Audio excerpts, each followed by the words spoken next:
Good afternoon, my name is Alex and we are here from the Western China International Communication Organization, and today we have a couple of heavyweights from Asia media industry visiting us in this office here. So let's introduce them one by one. Prakash, Badu, Paudel, chairman of Ray Media Group in Nepal. And on we go with Mr. Hendrasmo, President Director of Public Broadcasting Institution LPP of Radio Republik, Indonesia. And we have Sudarshana, Chairman, Chief Executive Officer at Independent Television Network Limited in Sri Lanka. First impressions, gentlemen, you have arrived here in Chongqing. We'll start with you. Actually, this is my first time in Chongqing. I heard quite a lot about this beautiful historical city and really very good impression.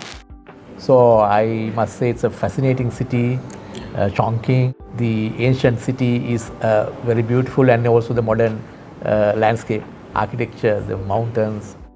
It reminded me of any modern city in all over the world. This can compete with any city anywhere. Great to hear. To me, this is also my first time in Chongqing, and I found it that it's very impressive and inspiring city, and especially for the collaboration, innovation between science and technology, also industry make high-tech product. Yes, so inspiring. Now let's talk about the high tech for a moment here. You have been to the Jinsan Group and the Lianjiangnu area.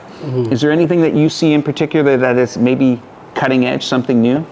It's my general, feelings that this whole region developing new, innovative, technologies, ideas. For example, this morning we visited Jinsan Group. And they were developing very good technology in terms of the medical, treatment or medical diagnosis system. So I was really very, impressed. So how they are developing such type of medical equipments. And this is also very good for the human beings because health is connected to everyone's. Correct. So their invention or their discovery in medical technology field is amazing. It's actually this morning we managed to visit these places. It's amazing to see the cutting edge technology.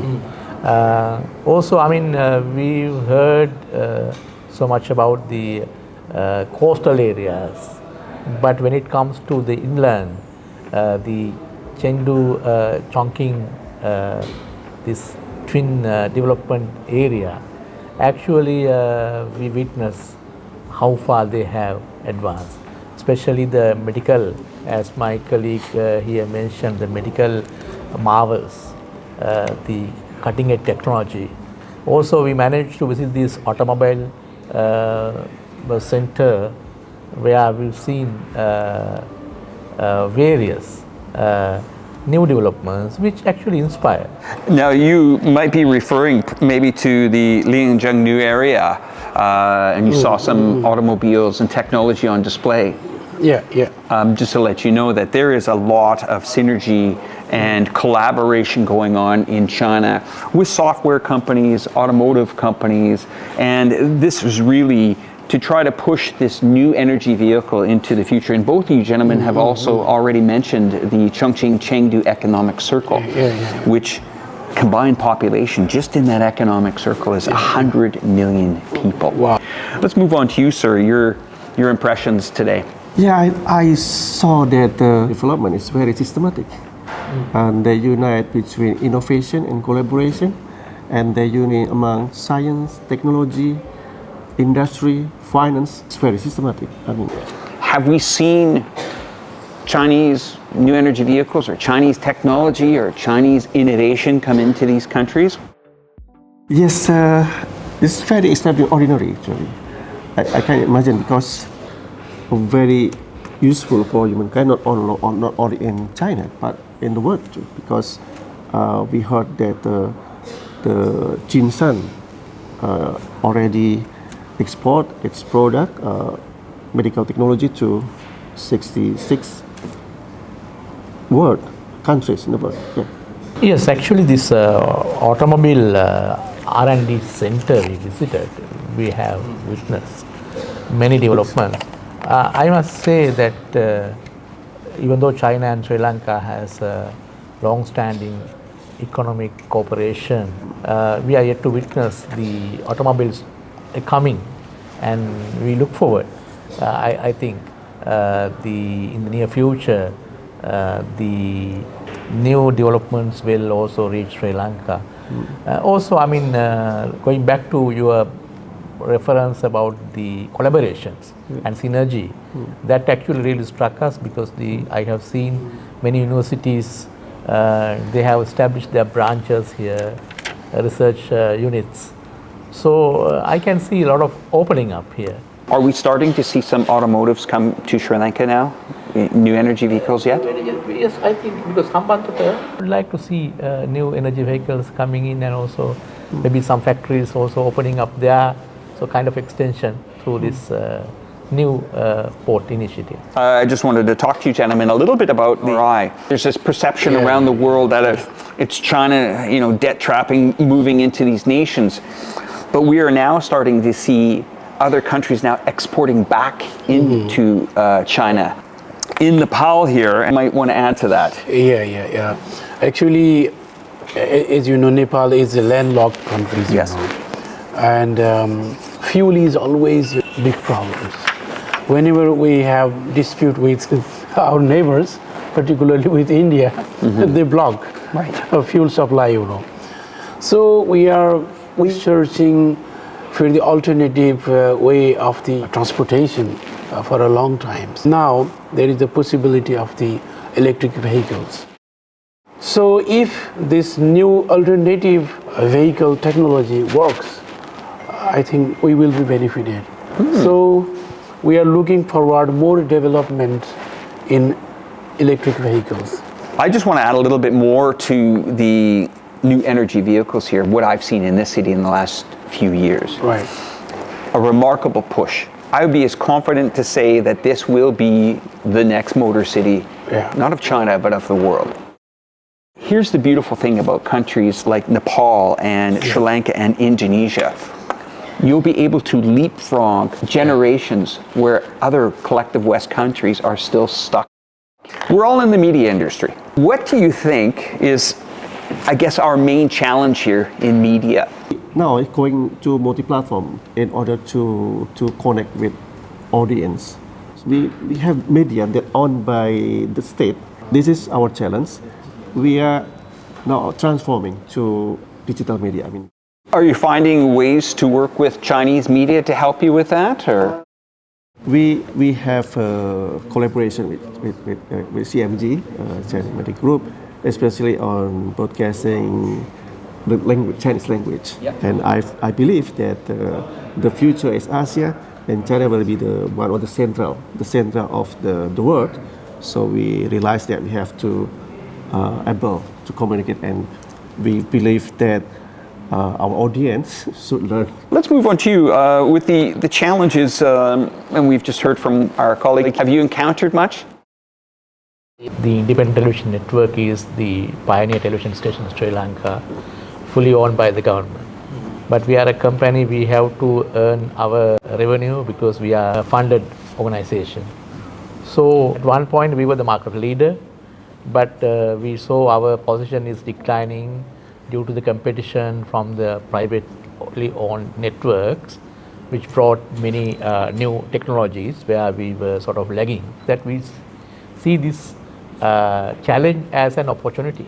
Also that we can get some of the content produced here in Chongqing with WCI CEO. Now we are carrying a weekly television program on our channel produced by CMG. So we are looking forward to move forward. And you, sir?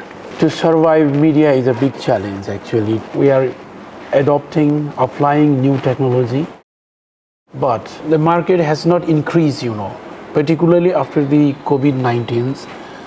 It has become more limited. But even though there is a tough competition, so this is a very serious situation. Medias are not surviving. so need to find the way how they can survive. We have to innovate. Just last week, we innovated again with our team. We said, how can we let's try a sword video. Well, our first crack at it, it went viral. So it's this innovation, it's this talking amongst each other. This is the good news, is that WCI, the Western China International Communication Organization, is opening to have these conversations. Right. It's good that you tell us that what the struggles are.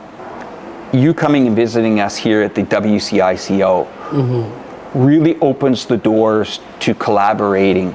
Well, let's talk about Chongqing, gentlemen. We have some time now to talk about it. Do you have some questions about this city? I want to answer them. What is the difference with other big cities in Big China? cities?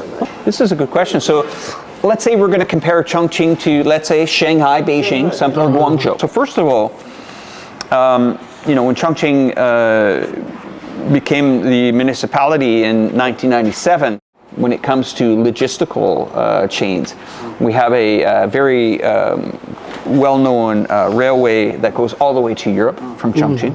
Well, in the last few years here, this city has become one of the most traveled domestic cities in China now. Yes. As we enjoy cities like Shanghai, of course, Guangzhou, Chongqing's special.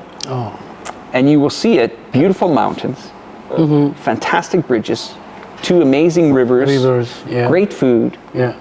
very warm hospitality, and very affordable. Because you have Shanghai, which has, of course, some Western influences and Western prices that go along there. But I think you'll see Chongqing is pretty favorable on the wallet. And our new airport, our terminal that is opening up, we are trying to bring in more. I think you're going to see a completely different city the next time you guys come here. Do you have some interests, questions about the city? Here is a city, inland city. How this city became so important? I think hard work is the first one, but also that there was a plan in place here for this city. And not just having the Chongqing-Chengdu Economic Circle, but we also have the International Land Sea Trade Corridor that branches out all the way down into the Southeast Asian countries as well. That brings a lot of traffic into the city and, of course, outwards, as well as investing in new energy vehicles is now something that we've done here. Hopefully I've answered your question. So I just want to know a little bit more about the education system or universities offering course to overseas students here. We here with our organization as well have interns that come in and show us their talents here all year. And these are deeply gifted, intelligent students as well. We also see it from the international community that is starting to build up here. It's also a city that is not going to financially impact. We are starting to see open its doors wider to the world here. I think it really has the opportunity here in the next few years to become a global player in the tourism market, education market, and these other sectors. I mean, gentlemen, you are from 3 amazing countries. What do you feel that you want to get from this visit? We'll start with you. I prefer to start with collaboration in language in our country that broadcast by our media. Starting from language can influence our audience that we can learn from China. A lot of things we can learn. So I would like to actually learn more about how do you do this operation, the scale, and do something like that, vice versa. Maybe that would be a great synergy. It is really impressive to learn about the works of WCICO. In future, we are looking forward to start some projects, some cooperation. We also wish to broadcast some content about the Chongqing, join hands together and do something in coming days. I just want to say that things can change overnight. Right. China and our countries together, things can change overnight. Thank you, gentlemen, for joining us today for this roundtable. Thanks for watching.